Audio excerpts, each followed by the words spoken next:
Pour les industriels fabricants d'équipements qui participent à Uniclimat, la réponse est oui. Ne serait-ce d'ailleurs qu'à cause des règles européennes qui leur sont appliquées. Et je dis bien européennes. La directive éco-design qui se traduit par des règlements d'application, donc d'application immédiate, pour la performance des équipements,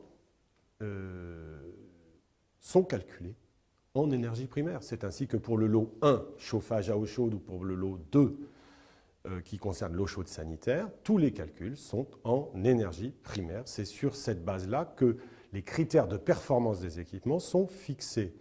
Et si on n'atteint pas les critères de performance, les équipements sont simplement interdits à la vente.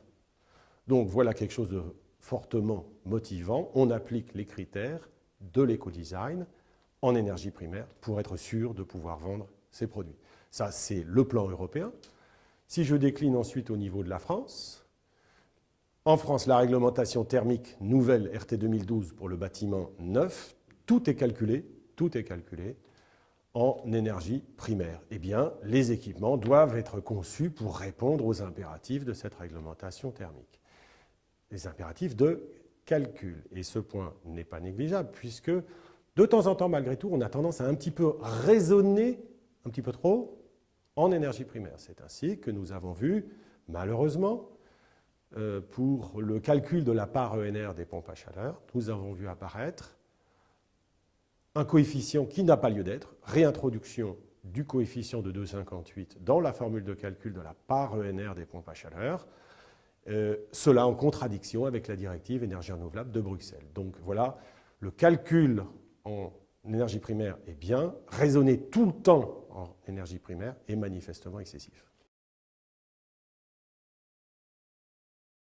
Ce coefficient d'énergie en 2,58, il est français, il date un peu de plusieurs décennies, si j'ai bien compris.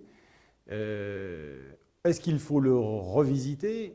Alors, Bruxelles dit 2,50. Et dans la directive éco-design, on est à 2,50. Certains ont constaté qu'en Allemagne, ce n'est pas pareil. C'est un autre chiffre qui peut varier d'ailleurs.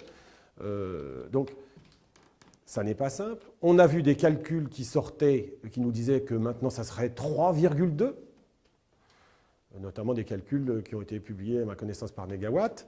Et puis d'autres calculs que j'ai vus arriver de l'Europe personnellement, on me dit que ça serait 2,2. Alors bon, clairement, il y a visiblement une difficulté. Je pense qu'il faut s'emparer du problème, essayer de le résoudre, mettre les experts qui vont bien sur le sujet, mais au plan européen, bien sûr, puisque pour l'industrie, il ne peut y avoir de solution sur une question comme celle-là qu'au plan européen. Il faut s'emparer du problème, il faut peut-être le faire de manière un petit peu prospective, en anticipation de l'augmentation de la part ENR que tout le monde semble souhaiter, mais ça va être compliqué. Il faut mettre les experts qui savent sur le sujet, prendre son temps, qu'il y ait du dialogue et que ce soit européen. Le bon sens près de chez vous, hein, j'ai la température de cette pièce, je peux la mesurer en degrés Celsius ou je peux la mesurer en degrés Fahrenheit. Et tout le monde sait que ce n'est pas le même chiffre. Si j'ai 20 degrés, ça fait 64 en Fahrenheit. Voilà.